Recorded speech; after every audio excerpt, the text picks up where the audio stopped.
Good evening दोस्तों। एक बार फिर से स्वागत करते हैं आपके अपने यूट्यूब चैनल एएमयू क्लास के टीजीटी पीजीटी कला टेस्ट सीरीज के रात के 8 बजे के आज के इस वीडियो में। मित्रों, आपका प्यार, आपकी मोहब्बत, आपके कमेंट्स हमें और हमारे इस चैनल को एक अच्छे मकाम पे पहचान दिलाने के लिए पूरी कोशिश में है और इसके लिए आप सभी का धन्यवाद, तहे दिल से थैंक यू कि आप लोग इतने अच्छे कमेंट्स करते हैं। आप लोग कई तरह के प्रश्नों का जिक्र करते हैं, तो वो सभी कमेंट्स मैं आपको देखता हूँ और धीरे धीरे किसी ना किसी वीडियो में उसके बारे में जिक्र करता रहूँगा। तो चलिए शुरू करते हैं। आज का पहला क्वेश्चन आपके स्क्रीन पे है, लेकिन शुरू करने से पहले दो बातें ज़रूर कहता हूँ आपको कि रोज़ाना रात 8 बजे ये क्लास चलती है डेली। जो नए हैं उनके लिए, जो नए अब जुड़ रहे हैं चैनल को सब्सक्राइब करके बेल आइकन जरूर दबा लें ताकि नोटिफिकेशन मिलता रहे। और शाम को 6 बजे टेलीग्राम पर रोज़ाना एक क्वेश्चन आपको पुटअप किया जाता है। तो चलिए इन्हीं बातों के साथ शुरुआत करते हैं आज का पहला क्वेश्चन। पहला प्रश्न आपके स्क्रीन पे है मित्रों, और प्रश्न हमारा पूछ रहा है, आप कला का प्रमुख उद्देश्य है। ठीक है, आज पाश्चात्य से भी कुछ प्रश्नों को लिया गया है। तो जो है आप कला का जो प्रमुख उद्देश्य है वो क्या है? अंधेरा को पूर्ण प्रकाश देना, नेत्रीय भ्रम पैदा करना, प्रकाश को अंधेरा करना, या उपरोक्त सभी। तो आप कला का प्रमुख उद्देश्य इन चारों में से ऑप्शन के रूप में कौन सा सही है, ये पहला प्रश्न पूछ रहा है। तो फटाफट शुरू कर दीजिए टेस्ट की सीरीज को। मेरे उत्तर देने से पहले उत्तर पुटअप करना शुरू कर दीजिए और टेस्ट करिए आज के इस सीरीज में कितना चलते हैं आप। और जिक्र करेंगे कल के प्रश्न का भी जो हमने पूछा था, जिसके अच्छे खासे उत्तर कल रिस्पांस के तौर पे आए हुए हैं। ठीक है, तो मित्रों हमारे पहला प्रश्न, और इस प्रश्न का राइट आंसर हमारा हो जाएगा नेत्रीय भ्रम पैदा करना। आपका वो प्रमुख उद्देश्य क्या है? नेत्रीय भ्रम पैदा करना। बढ़ेंगे दूसरे प्रश्न की तरफ। प्रश्न संख्या 2 आपके स्क्रीन पे है मित्रों, और देखिएगा दूसरा प्रश्न हमारा क्या पूछ रहा है। दूसरे प्रश्न का कहना है, आप कला किस तरह की कला है? जो आप कला है वो कला तो है, लेकिन किस तरह की कला है ये पूछ रहा है। सामंजस्य कला है वो, मूर्ति कला है, अमूर्त कला है, या विरोधाभास की कला है ये? तो आप कला जो नेत्रीय भ्रम पैदा करता है, उसका मुख्य उद्देश्य है नेत्रीय भ्रम पैदा करना। अभी आपने उस प्रश्न को पढ़ा। तो किस तरह की कला है ये जो नेत्रीय भ्रम उत्पन्न करता है उद्देश्य के तौर पे? ठीक है, तो कमेंट्स बॉक्स में कमेंट्स करते जाइए, अपने सवालों को कमेंट्स बॉक्स में कमेंट्स करते जाइए। मेरे पूछे गए प्रश्नों के उत्तर को मेरे उत्तर से पहले और टेस्ट सीरीज में भाग बेहतरीन तरीके से रेगुलर लीजिए और पूरा वीडियो जरूर देखिएगा। पूरा वीडियो देखिएगा मित्रों, ये आपसे हम्बल रिक्वेस्ट रहता है कि मेहनत का फल आपको पूरा मिलना चाहिए, इसलिए वीडियो पूरा देखिएगा।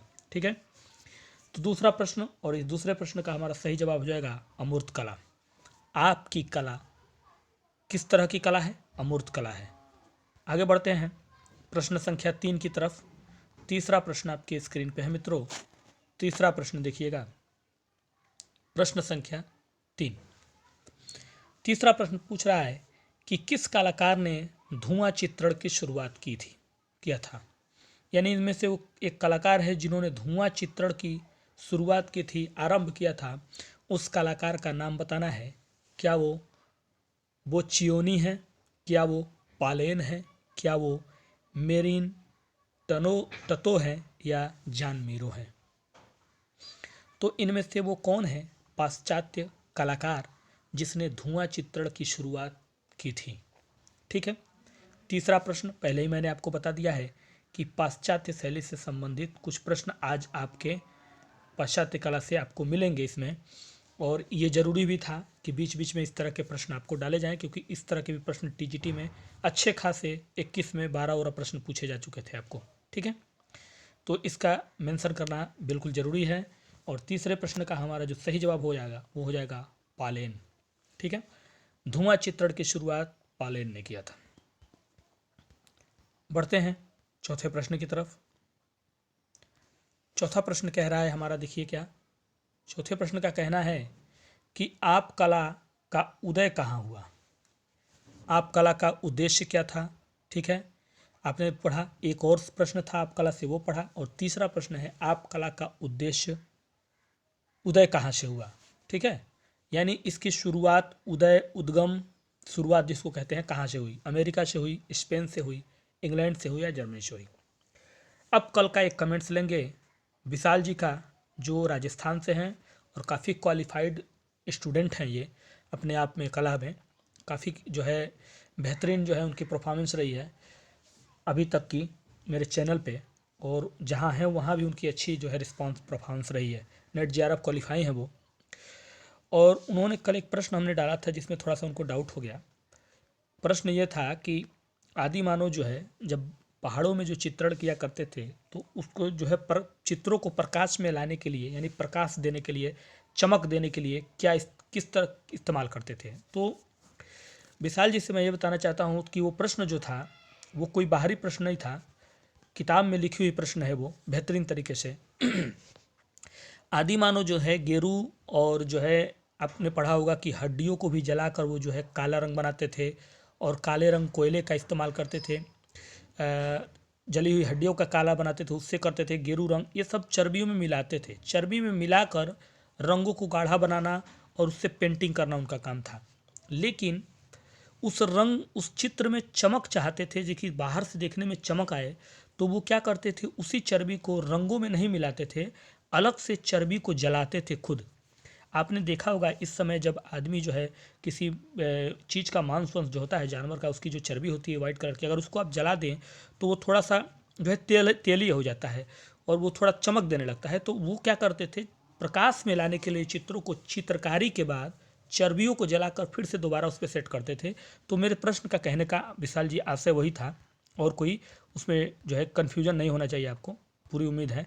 और चौथे प्रश्न का हमारा जो राइट आंसर हो जाएगा वो हो जाएगा आपका ए, अमेरिका। ठीक है, आइए पांचवें प्रश्न की तरफ बढ़ते हैं। प्रश्न संख्या 5। पांचवा प्रश्न आपसे कह रहा है, पहला अमेरिकी चित्रकार के रूप में जाने जाते हैं। पहला अमेरिकी चित्रकार के रूप में हम किसे जानते हैं, यानी अमेरिका से पहले चित्रकार के रूप में हम जिन्हें जानते हैं, क्या वो जैक्सन कार्ल्टन हैं, या जैक्सन रूटर हैं, या जैक्सन पोलाक हैं, या जैक्सन मिल्टन हैं। तो इनमें से वो कौन सा शख्स है अमेरिका का जो पहले अमेरिकी चित्रकार के रूप में जाना जाता है। और कल का जो प्रश्न था आपका, प्रश्न शायद था गीत लहर करके, तो उसकी रचनाएं, प्रमुख रचनाएं किसकी है, तो मित्रों वो मोहम्मद सलीम की थी। वही सलीम जिनके बारे में मैंने आपसे क्वेश्चन पूछा था, जिनकी जो है 83 साल की उम्र में मृत्यु हो गई, जिन्होंने जो है अल्मोड़ा में जन्म लिया था 5 जुलाई 1939 में, मैंने आपको बताया था। उन्हीं की जो है बहुत सारी प्रमुख रचनाएं हैं, जिसमें से वो भी एक थी गीत लहर। तो जिन्होंने भी जो है मोहम्मद सलीम राइट आंसर दिया होगा उनका बिल्कुल आंसर सही है। ठीक है, कल के प्रश्न का और आज का प्रश्न भी आप उत्तर देंगे, लेकिन बिना गूगल सर्च किए देना है आज के प्रश्न का उत्तर, याद रखिएगा। तो चलिए पांचवा प्रश्न, और इसका सही जवाब आपका हो जाएगा मित्रों जैक्सन पोलाक, सी राइट आंसर होगा। ठीक है, आगे बढ़ते हैं प्रश्न संख्या 6 की तरफ। देखिएगा प्रश्न संख्या 6 क्या पूछ रहा है हमसे। छठा प्रश्न का कहना है कि साहित्यिक भविष्यवाद का प्रथम घोषणा पत्र किसने तैयार किया। साहित्यिक भविष्यवाद का पहला घोषणा पत्र तैयार करने वाला शख्स कौन है। नेविनसन है, जॉन मीरो हैं, बोचियोनी है, या मारिनेत्ती हैं। आपको याद होगा जिसने अगर फेस किया है टीजीटी 2021 तो उसे अच्छे से याद होगा कि घोषणा पत्र संबंधित 2 प्रश्न आपके उस क्वेश्चन में मेंशन किया गया था। आपको अच्छे से याद होगा कि घोषणा पत्र से संबंधित 2 प्रश्न टीजीटी में मेंशन किया गया था पाश्चात्य से, और इसीलिए मैंने इस प्रश्न को जो है इसमें डाला है कि साहित्यिक भविष्यवाद का प्रथम घोषणा पत्र किसने तैयार किया था। छठा प्रश्न है, और इस प्रश्न का हमारा जो सही जवाब हो जाएगा मित्रों वो हो जाएगा मारिनेत्ती ने। किसने? मारिनेत्ती ने। अगर ये पूछता है कि साहित्यिक भविष्यवाद का प्रथम घोषणा पत्र मारिनेत्ती के द्वारा किस सन में तैयार किया गया था, तो आपका वहाँ आंसर होगा 1909। कब तैयार किया गया था? वो सन था 1909, जिस समय भविष्यवाद का प्रथम घोषणा पत्र, साहित्यिक भविष्यवाद का, पूरी बात होगी, साहित्यिक भविष्यवाद का प्रथम घोषणा पत्र मारिनेत्ती के द्वारा 1909 में तैयार किया गया। ठीक है, चलिए बढ़ते हैं 7वें प्रश्न की तरफ। प्रश्न संख्या 7 देखिए क्या कह रहा है और कल आज का प्रश्न याद रखिएगा, उसका चित्र भी मैंने रखा है। आज के प्रश्न में करंट प्रश्न है कला का और उसका चित्र भी अवेलेबल है। लेकिन मैं आपसे पहले ही बता दे रहा हूँ, बिना गूगल सर्च किए आपको उस प्रश्न का उत्तर आज भी ईमानदारी पूर्वक देना है, फिर गूगल सर्च करना है, याद रखिएगा। तो मित्रों, सातवां प्रश्न, और सातवां प्रश्न कह रहा है कंप्यूटर कला के प्रसिद्ध कलाकार हैं। कंप्यूटर कला है उसके लिए जो प्रसिद्ध कलाकार हैं वो कौन है? अमेरिका के चार्ल्स क्यूरी, अमेरिका के जेम्स वाटन, अमेरिका के मैडम क्यूरी, या अमेरिका के विक्टर। मतलब इस प्रश्न से ये तो आशय सीधा सीधा हो गया कि जो भी कंप्यूटर कला में प्रसिद्ध कलाकार है वो रहने वाला है आपके अमेरिका के। इतना तो क्लियर हो गया। तो ये भी एक अपने आप में प्रश्न बन जाएगा कि कंप्यूटर कला से जाने माने कलाकार, जिसे मान लीजिए जब मैं उत्तर दूंगा उसके बाद उस प्रश्न का जिक्र होगा।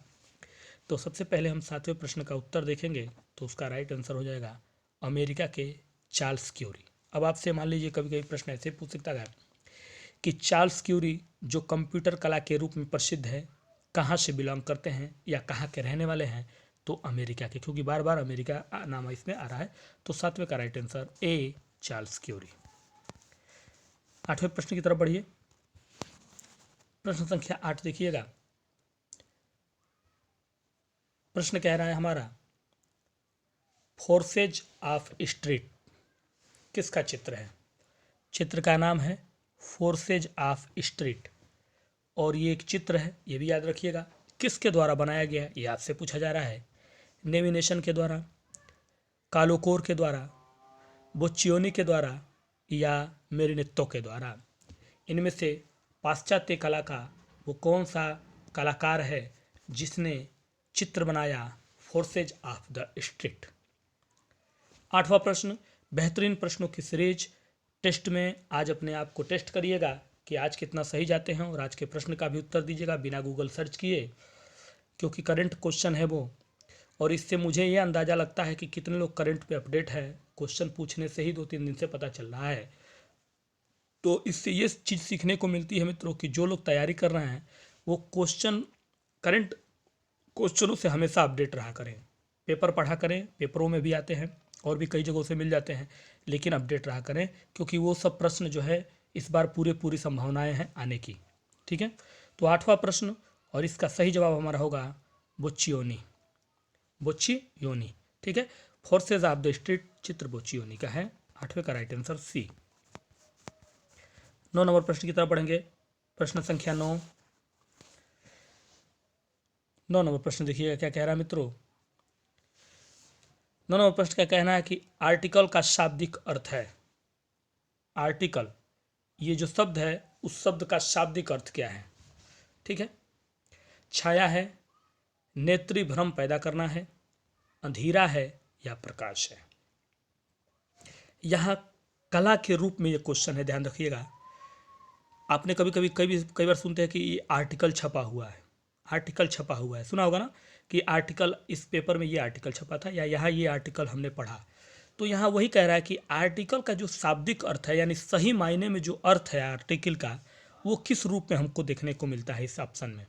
ठीक है, तो मित्रों ड्रॉप करते जाइए उत्तर फटाफट कमेंट्स बॉक्स में टेस्ट सीरीज के आज के इस वीडियो में, और देखिए ना आज कितना आप स्पीड में हैं।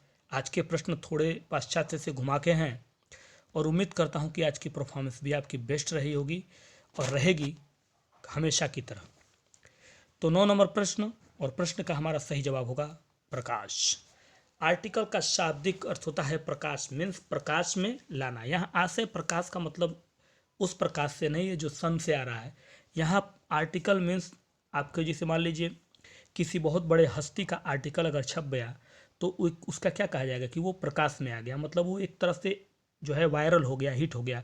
जैसे कि आप लोग देखे होंगे कि शॉर्ट वीडियो, जो एग्जांपल के तौर पे मान लीजिए शॉर्ट वीडियो जो आजकल चल रहे हैं, आजकल के दौर चल रहे हैं इंस्टा पे और यूट्यूब पे। ठीक है, शॉर्ट वीडियो, तो शॉर्ट वीडियो में कुछ लोग ऐसे होते हैं जिनके बारे में आप नहीं जानते हैं, लेकिन कुछ दिनों बाद जो है वो उस शॉर्ट वीडियो एक तरह से आर्टिकल का जरिया है, प्रकाश का उनका, यानी उनको जो है पहचान दिलाने का एक प्लेटफॉर्म है, और उससे वो हिट हो जाते हैं और आप जान जाते हैं कि हाँ ये भी एक है जो बहुत अच्छा काम करता है। ठीक है, तो यहाँ आर्टिकल से आज से यही है। चलिए 10 नंबर प्रश्न की तरफ बढ़ेंगे। प्रश्न संख्या 10 देखिएगा। 10 नंबर प्रश्न कह रहा है मित्रों, अमेरिकी कला को अंतर्राष्ट्रीय पहचान किसने दिलाई थी? यानी अमेरिका की जो कला है उसको इंटरनेशनल पहचान दिलाने वाले शख्स का नाम क्या है? ठीक है, क्या वो जैक्सन कामरिश है, क्या वो जैक्सन बिल्टन है या जैक्सन पोलाक है? तो अमेरिका की कला का, यानी अमेरिका में जो कला है, अमेरिका की कला को इंटरनेशनल लेवल पे पहचान दिलाने वाले कलाकार जो थे वो कौन थे? ये है 10वां नंबर प्रश्न। और अच्छा प्रश्न है, बेहतरीन प्रश्न है, बेहतरीन प्रश्नों की सीरीज भी है आज आपकी, और पूरी उम्मीद है कि इस सीरीज के मज़े लेंगे। पसंद आएगा तो लाइक ज़रूर करिएगा, शेयर करिएगा, क्योंकि आपके शेयर करने से ही बाकी लोग जुड़ते हैं और उनसे भी हम लोग कुछ ना कुछ नया सीखने को मिलता है। ठीक है, तो मित्रों इस प्रश्न का राइट आंसर हो जाएगा जैक्सन पोलाक। अभी अभी थोड़ी देर पहले आपने जैक्सन पोलाक के बारे में एक प्रश्न यहाँ पढ़ाई है। तो जैक्सन पोलाक जो है उन्होंने पहचान दिलाई अमेरिका की कला को इंटरनेशनल लेवल पर। ठीक है, तो कभी कभी प्रश्न ऐसे भी पूछ सकता है आपसे कि जैक्सन पोलाक ने अंतर्राष्ट्रीय लेवल पे कला की पहचान किस देश की बनाई? तो अमेरिका की बनाई। ठीक है, ऐसा भी होगा। चलिए 11 नंबर प्रश्न देखिए, प्रश्न संख्या 11 आपके सामने है। प्रश्न का कहना है, पाप कलाकारों के चित्र कैसे दिखते हैं? जो पाप कलाकार हैं, आपने ध्यान से देखिएगा, इसके पहले आपने पढ़ा है आप और ये है पाप, ये सब अलग अलग अपने आप में कला है। तो यहाँ ये पूछ रहा है पाप कलाकार। ठीक है, पाप कलाकारों के जो चित्र हैं वो कैसे दिखते हैं, किस तरह के? कार्टून जैसे, या बनावटी होते हैं उनके चित्र, या आलेखन चित्र जैसा होता है, या विज्ञापन के चित्र के जैसा होता है? वेरी इंपॉर्टेंट और बहुत ही इंपॉर्टेंट प्रश्न है अपने आप में। ये याद रखिएगा कि जो पाक कलाकारों के चित्र हैं, पाप, ठीक है, पाप कलाकारों, जो पाप कलाकार थे उनके जो चित्र थे, ये पाश्चात्य शैली से है ये प्रश्न, वो किस तरह के दिखते थे? यानी जो चित्र बनाते थे उसको देखने में आपको क्या प्रतीत होता था? वो कार्टूनिस्ट प्रतीत होता था, या लगता था कि ये बनावटी है, या आलेखन चित्र या विज्ञापन चित्र जैसा? तो मित्रों बहुत अच्छा प्रश्न है और इसका राइट आंसर हो जाएगा डी, विज्ञापन चित्र जैसा। जो पाप कलाकारों के चित्र थे वो विज्ञापन चित्र के जैसे दिखते थे। ठीक है, बढ़ेंगे 12 नंबर प्रश्न की तरफ। और 12वां प्रश्न देखिएगा, अच्छा प्रश्न है, ध्यान से देखिएगा। कह रहा है वर्तमान समय में, ठीक है, यानी प्रेजेंट टाइम में, वर्तमान समय में कौन सी कला सबसे ज़्यादा प्रचलित है?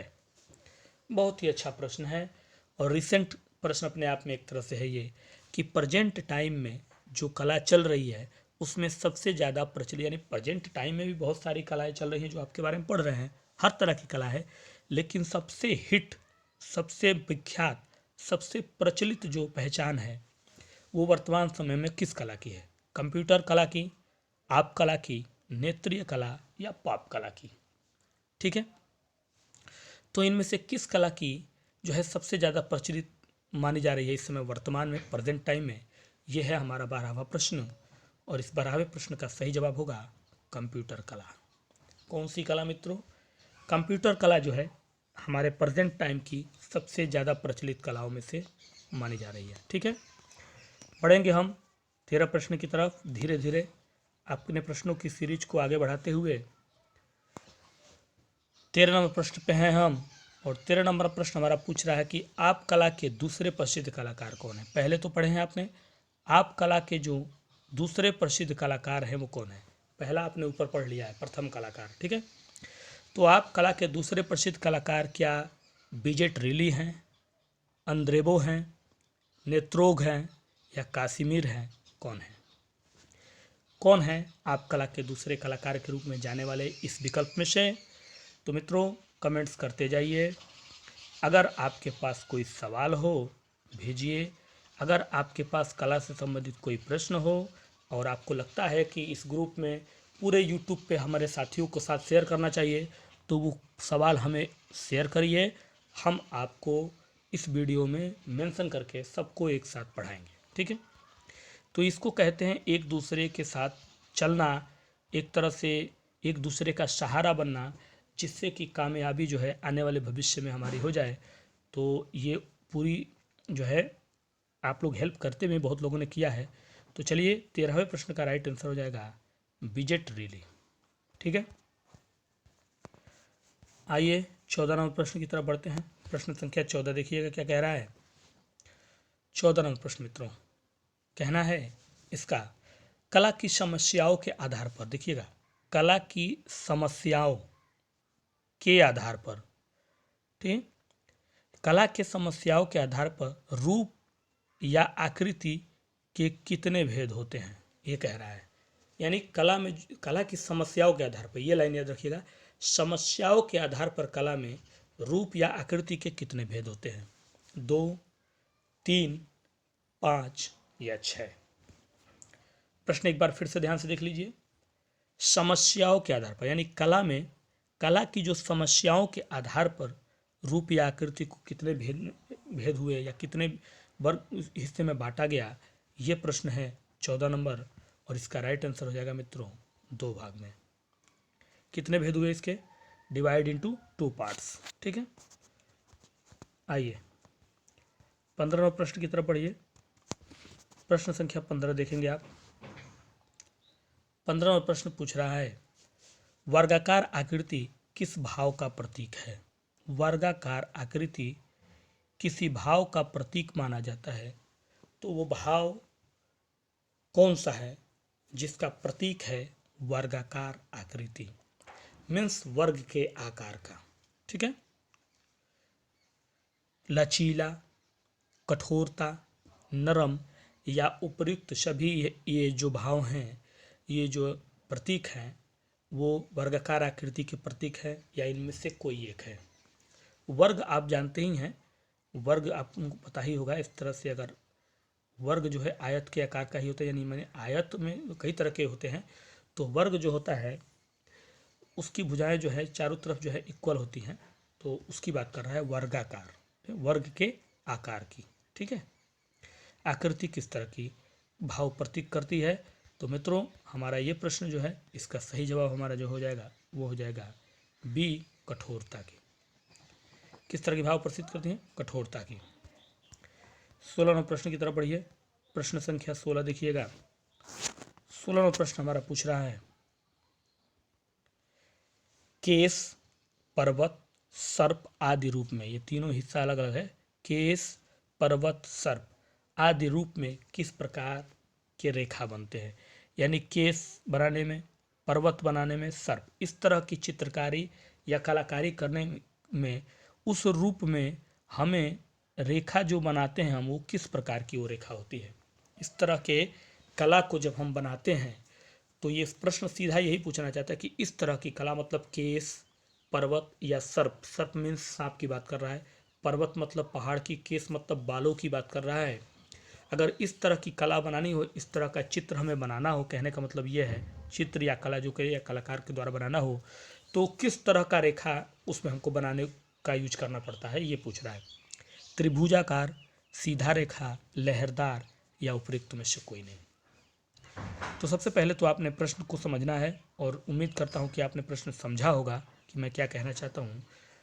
तो मित्रों प्रश्न अगर समझ रहे हैं तो उत्तर भी समझ में आएगा। इसका राइट आंसर हो जाएगा लहरदार। रीजन भी, सर्प आपने देखा होगा, सांप बिल्कुल इस तरह के आकार का चलता है तो लहर रहा है ये, यानी सांप ऐसे लहरते हुए चलता है। पर्वत बिल्कुल ऐसे होता है, देखना हो, आपने देखा होगा पर्वत को, पर्वत ऐसे बन जाता है, कभी ऐसे होता है, ऐसे होता है, इस तरह से पर्वत, तो ये भी लहरदार हुआ।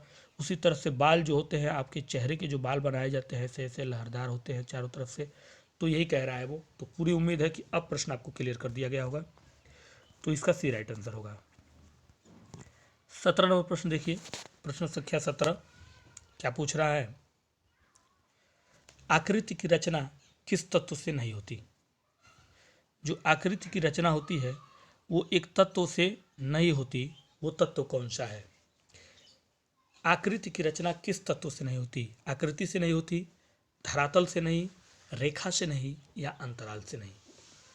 तो आकृति की जो रचना की जाती है वो कौन से तत्व से, कौन से हिस्से से इसमें से नहीं की जाती है, यानी कला के तत्व हैं ये सब, और उसमें से किस तत्व से नहीं होती है आकृति की रचना। ये है 17 नंबर प्रश्न, और 17 नंबर प्रश्न का राइट आंसर हो जाएगा अंतराल से। किससे, अंतराल से मित्रों। तो जो नए लोग जुड़ रहे हैं, कल भी मोबाइल नंबर मैंने डाला था, आज भी डाल देता हूँ, ताकि वो लोग जो है कोई प्रश्न हो और कोई जो है डाउट हो तो क्लियर कर लें। 8858529779 ये है हमारा व्हाट्सअप, उस पर आप जो है डाल दीजिएगा। जो भी हो, जब भी मैं देखूंगा उस पर आपको जरूर डिस्कस करूंगा, ठीक है। तो 17 का डी राइट आंसर था। अब 18 नंबर प्रश्न की तरफ बढ़ेंगे। प्रश्न संख्या 18 देखिएगा, ऑन स्क्रीन है आपके। पूछ रहा है कि किस संरचना के प्रमुख तत्व क्या है। किसी संरचना के, किसी भी संरचना के प्रमुख जो तत्व हैं वो क्या है। रूप है, स्थान है, दोनों है या कोई नहीं है। ठीक है, यहाँ पे इस प्रश्न के अनुसार इसका विकल्प रखा गया है। यहाँ जो प्रश्न का आशय है वो बस इस विकल्प के अनुसार पूछ रहा है कि किसी भी संरचना के प्रमुख तत्व क्या हैं, यानी यहाँ पे इस प्रश्न के अनुसार इसका विकल्प है। तो क्या वो रूप है, स्थान है, दोनों हो सकते हैं या कोई नहीं हो सकता है, या कोई एक होगा आपके हिसाब से, ये प्रश्न पूछ रहा है हमारा। और 18 नंबर प्रश्न का राइट आंसर हो जाएगा मित्रों उपयुक्त दोनों। कभी कभी प्रश्न ये ऐसे भी आते हैं, किसी संरचना के प्रमुख दो तत्व क्या है। अगर यही शब्द उसमें इस्तेमाल हो जाए, किसी भी संरचना के प्रमुख दो तत्व क्या है, तो अगर हम दो तत्व दे दें तो तब ये विकल्प अगर रहेगा तो बिना हिचक के आप लोग आंसर दे देंगे।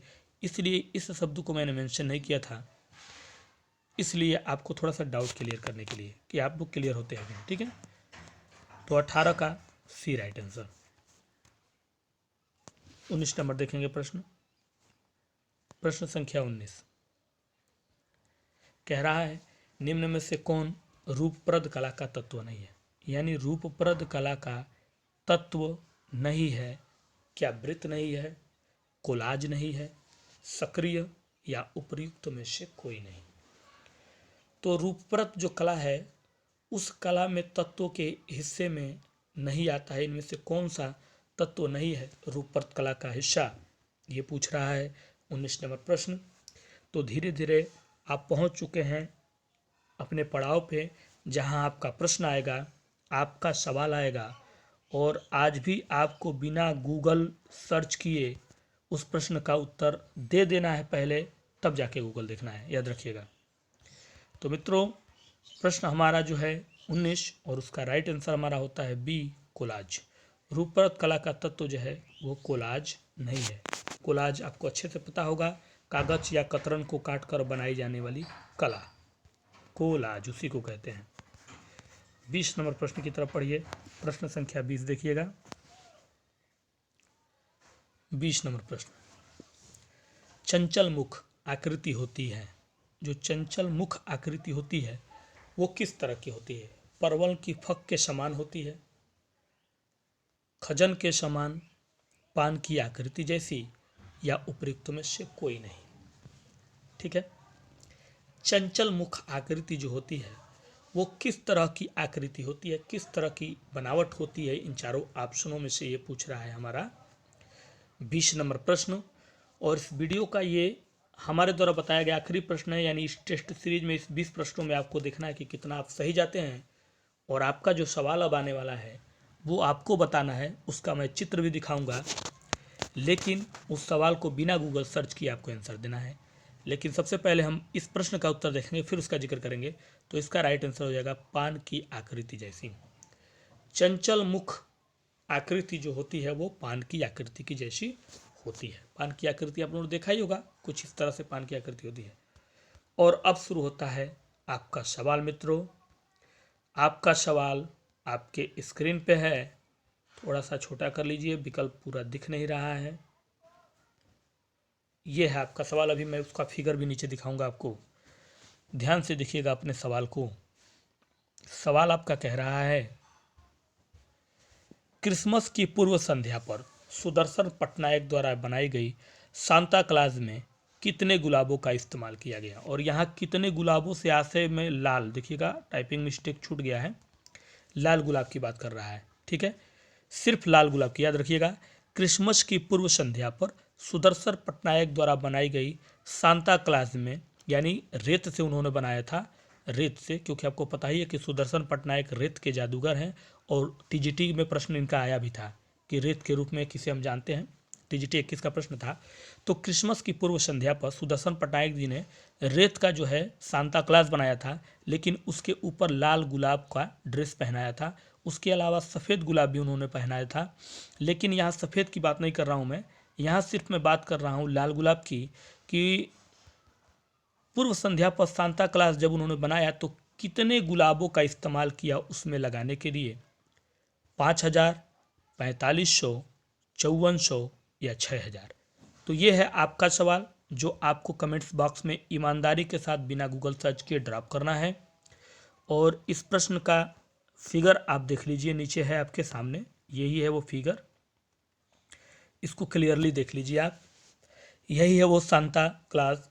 और इसमें जो आपके रेड कलर के हिस्सा दिख रहा है आपका, जो ये जो आपका रेड कलर वाला हिस्सा जो भी ये दिख रहा है, और इसमें जो वाइट वाला दिख रहा है, ये वाइट वाले वाइट गुलाब हैं।